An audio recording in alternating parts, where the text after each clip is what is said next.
The views and opinions expressed on any program are those of the producers and/or the persons appearing on the program, and do not necessarily reflect the views and opinions of FRC Media, Bristol Community College, or the City of Fall River.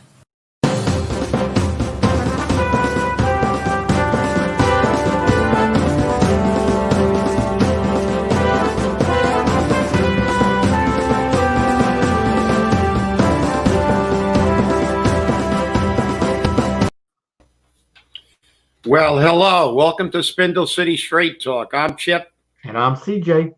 And it is Wednesday in the Rev. And less than a week to go before the big elections in Georgia. So let's start off with the topic of the day.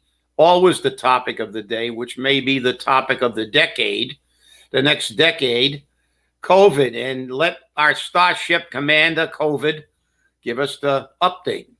Hey, remember, this is our last show of 2020, so we're going to make this one a doozy. That's right. Okay. Happy New Year. That's it. For yesterday, the new cases, total cases, was 346,423. New cases is 3,659. Total deaths, 12,218. New deaths, 58. Bristol County had 33,272. Fall River had 109 confirmed cases, bringing us to a total of 7,784. We also had 6 new fatalities, which brings us up to 223. So our numbers are going up. Now, before we get off of this, I have a message. I believe I still have it here. A massage. A massage, yes, a massage that I got earlier today in regards to the COVID counts.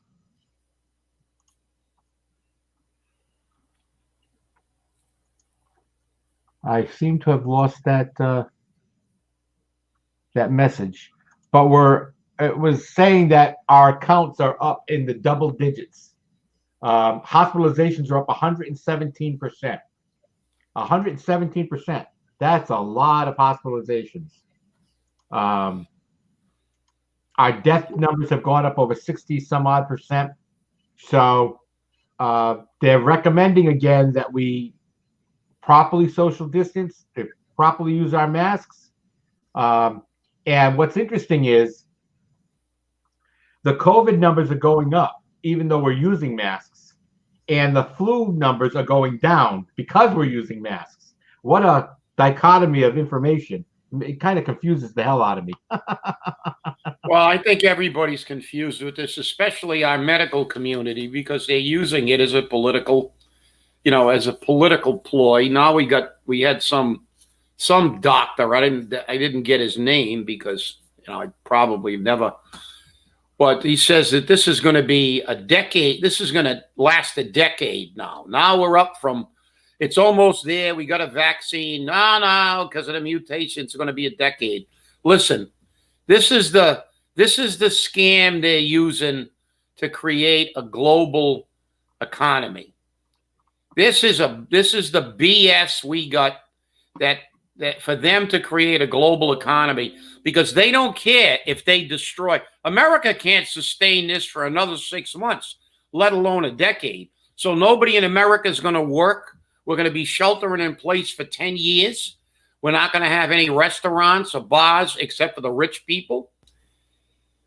So what's going to happen then? All these billionaires who own all their companies in other countries will have what they've been looking for 100 years.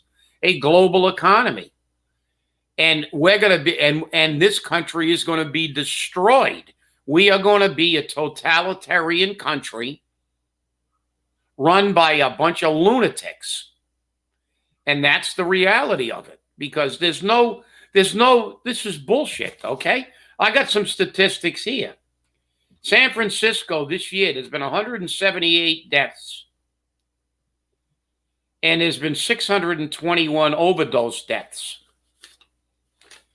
So, there's more drug overdose deaths than there are COVID deaths. Then we get to the vaccination bull.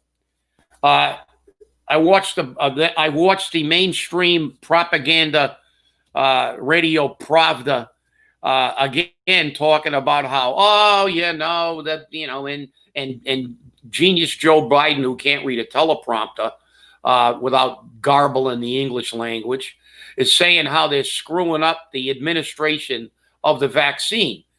Let me make something perfectly clear. The people who are making the administration of this vaccine screwed up are the state governments and their BS. It would be really simple to administer vaccines if we did it on medical necessity. If you said everybody over 70 is going to get it, first the people in the nursing homes who have to be in close proximity, and then everybody else over 70. And people with underlying comorbidities. But no, what happens? Massachusetts is going to give it to the, well, here's the stats, some of the stats. Virginia gave over 6,200 doses of the vaccine to people under 30. They only gave 857 to people over 70. Massachusetts, our great state, they've given over 6,000 to people under 30 and 715 to people over 70. But they're going to make sure they're going to give it to prisoners. And they gave over 6,000 doses to people under 30 who have virtually no chance of death. And then they're going to try to complain about the way they're administering the vaccine. Of course it's difficult. Of course it's difficult to administer the vaccine when you're trying to figure out who to give it to, and you spend half your time on figuring out how not to give it to the people who it's medically needed for. Well, it's amazing. America thinks, we're the leader of everything. Yeah, we're the leader of the clown parade with this stuff. Because other countries are doing it right. Do you know? I know I told you this, so it's rhetorical. But do you know who Germany gave the first vaccine to? The first dose in Germany went to, drum roll, a 101-year-old survivor of the Spanish flu. A woman who survived the Spanish flu as a child and is now 101, has survived the second pandemic in her lifetime because obviously of her age, received the first vaccination. Not the first prisoner they could find, not given by color, not medical necessity, because I don't care what color you are, and I don't care if you're in prison or not in prison. If you've got a chance of dying from this disease and you have a medical necessity, that's who should get the damn vaccine. This is social conditioning and taking over the government, and we have now been convinced that we no longer are the government. In spite of what our Declaration of Independence and Constitution say, in the United States, there have been court rulings that now say the people are no longer the government. I saw one in Massachusetts. Massachusetts is mandating vaccines in certain areas, and employers may mandate them. And they said, well, this may appear unconstitutional, but Massachusetts is still mandating it. And something, it is unconstitutional. But who's going to spend $1 million, except me if I hit the Powerball someday, fighting this, that because the government does not have the right to make a medical decision for you. But this is Massachusetts, this socialist totalitarian state that now Governor Baker wants to fine people $300 or something like that. I mean, it's totally out of control, and people rise up You got to get these diapers and put them in the potty pot. Like Samuel Clemens, Mark Twain said, they have to be changed often. This is just out of control. The disease is secondary to the politics. I'm sorry. That's the way I see it. And, they've got everybody hysterical about it and all the strains, and it's going to be 10 years.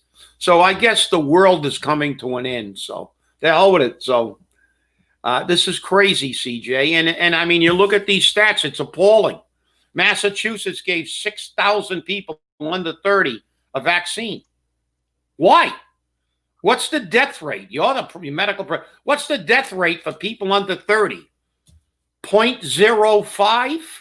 Something like that, yes. Yeah. We have more people getting hit by buses and dying. We have more people dying in auto accidents every month than we have from COVID that are under 30. But let's give over 6,000 people in Massachusetts, and I can guarantee you every one of those 6,000 people is either a politician or a relative of a politician. True. So, this is disgusting. I mean, this is the way to start off the new year. Super angry. Then we can get that stuff on the CPA and the charter and the underrides going, because people have to begin to become outraged. Stop being sheeple and let them scare you into submission.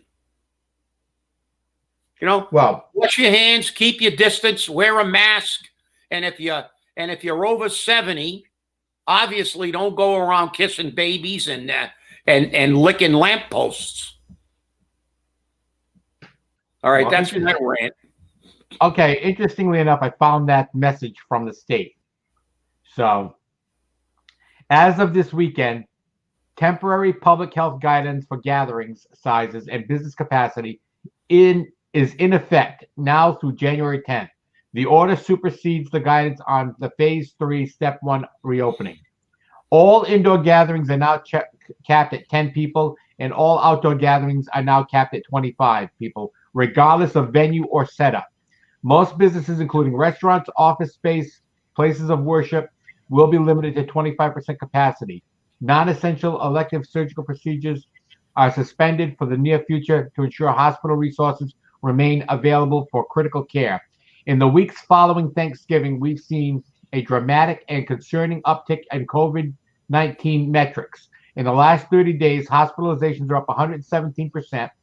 Daily new cases are up 65%, and daily deaths are up 95%.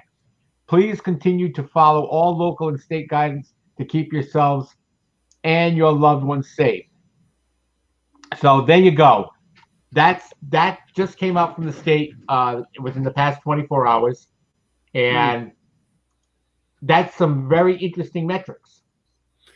Yeah, but is it accurate? Figures don't lie, but liars can figure.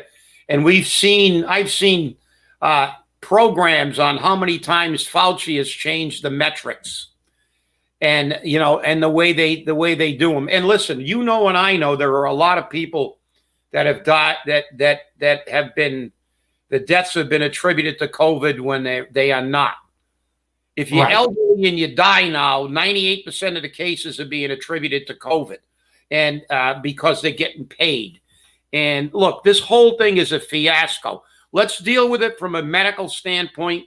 They didn't stop. The world didn't stop for the bubonic plague. The world didn't stop for the Spanish flu. They hadn't stopped through the pandemics throughout the ages. Unfortunately, it's part of the natural order.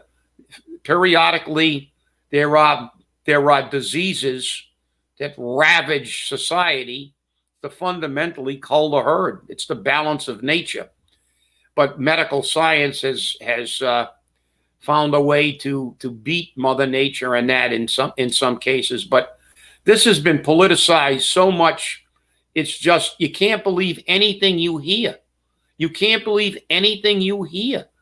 The vaccine is being, and they twist everything. The media is so so disgustingly biased that no matter what happens, they just can't bring themselves to give an accurate representation of anything.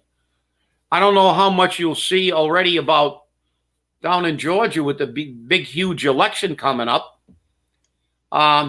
Stacey Abrams' sister, did you hear that one? No, I did not.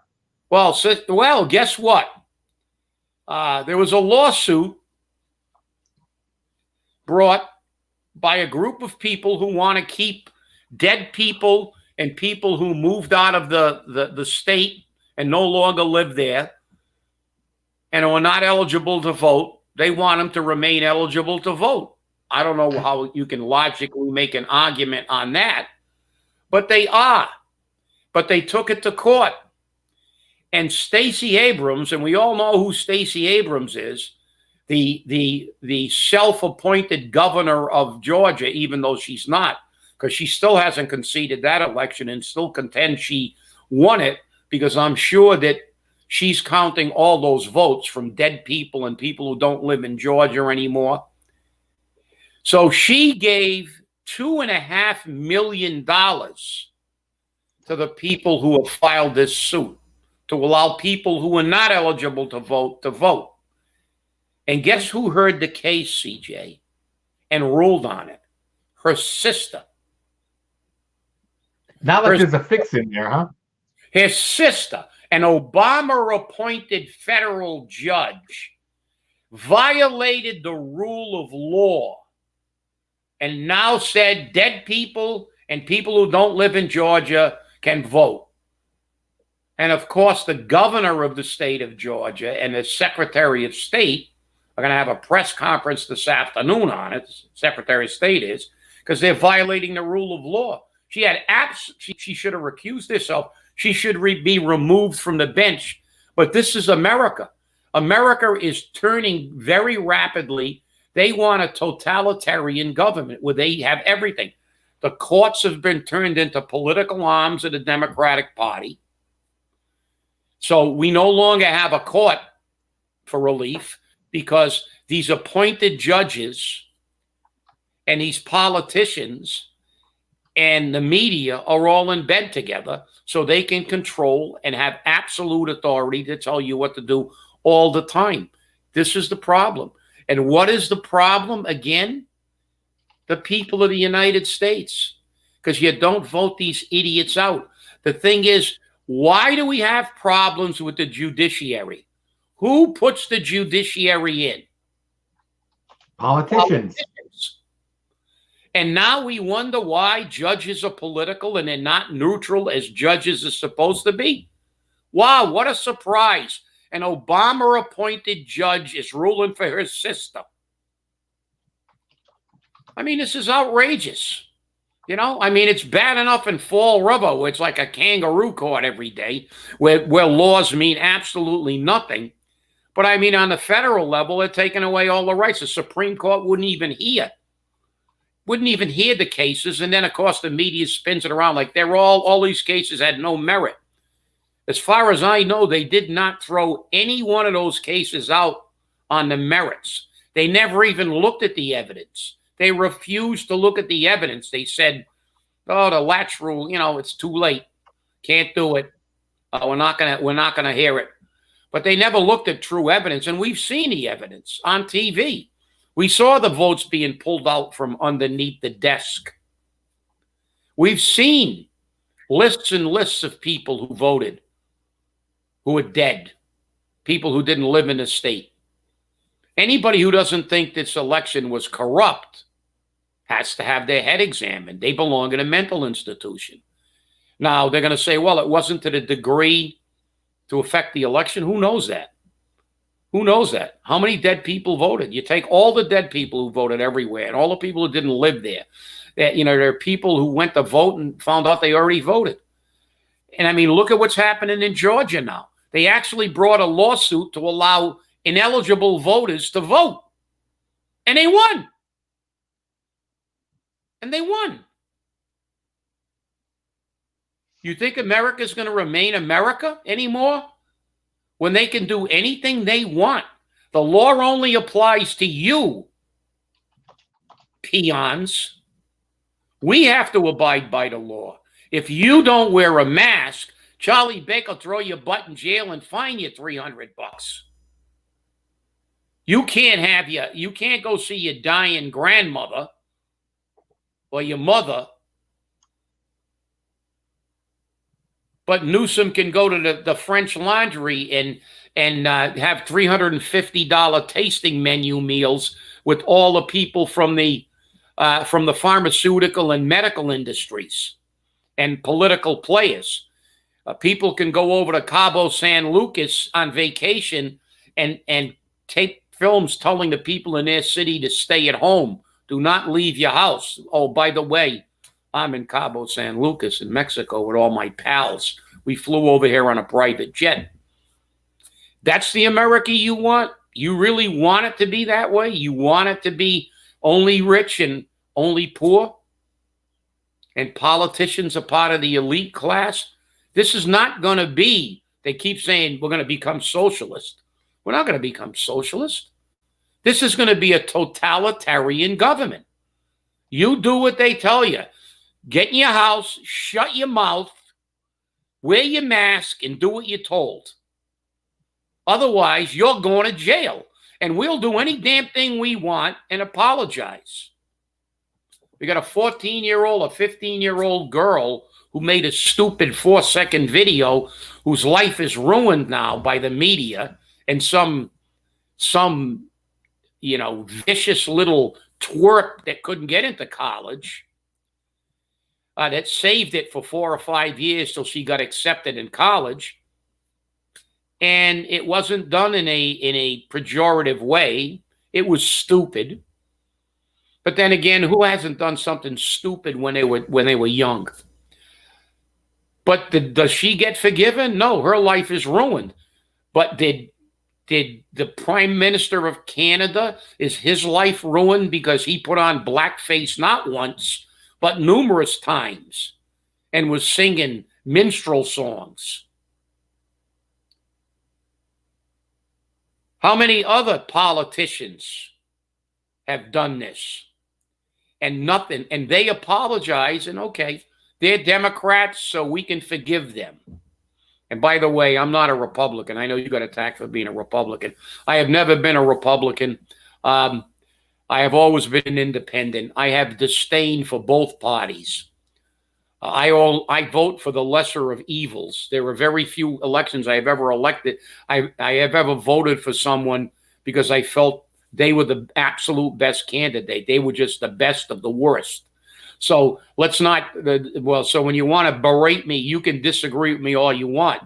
I don't care. But I can tell you one thing, this country is on its way to hell in a handbasket, not toward socialism, toward totalitarianism, because they don't want to just do a Green New Deal. They want to tell you exactly the way you have to live. And remember, if you don't buy an electric car, AOC's coming to personally lock your ass up. There you go. Me too. Yeah. I'd rather walk before I take an electric car. I'm telling you. You know, the other thing about electric cars is, remember, your mileage is limited. Well, yeah. You're only good till the next power charging station. Yeah, and when that battery dies, you're screwed, because the battery costs about 95% of the cost of the vehicle. Exactly. Well, while we're talking about monies and totalitarian governments, I want to talk a little bit about the stimulus bill. It was signed for the $600. The House did pass a bill to increase it to $2,000. It's tied up in the Senate. Mitch McConnell doesn't even want to take it to a vote, I guess. But the $600 is out there.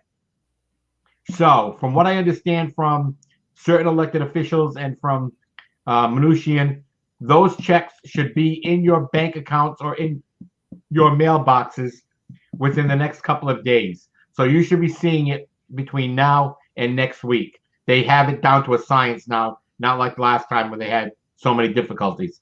So remember, you should be seeing it shortly.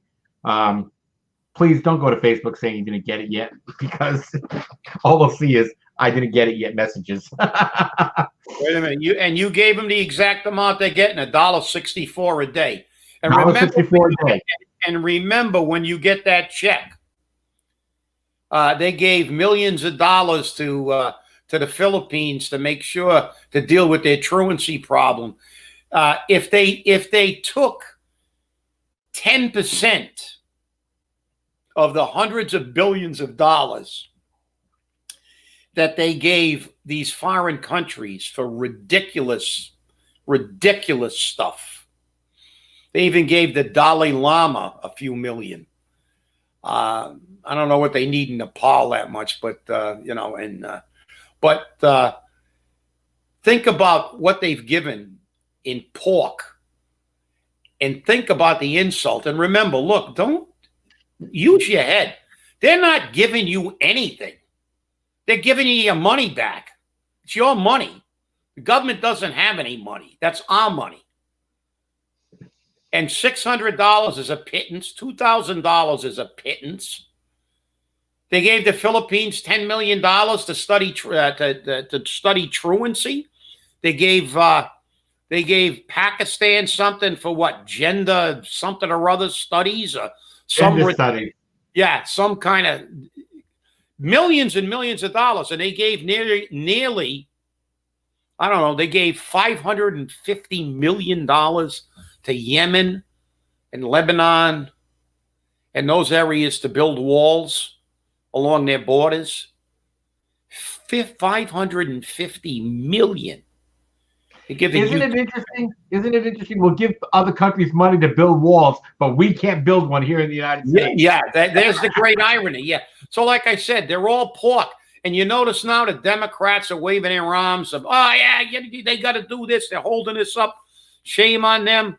Well, the Democrats held it up for 6 months. And Nancy Pelosi came out and said, we held it up because Donald Trump was the president. So let's not blame the Republicans. Republicans are holding it up now. The Democrats held it up before. And that's the reality of the game. It's a big freaking game to them because guess what? They never missed a paycheck. And I think back 6 months ago when they began to negotiate, didn't they start off with a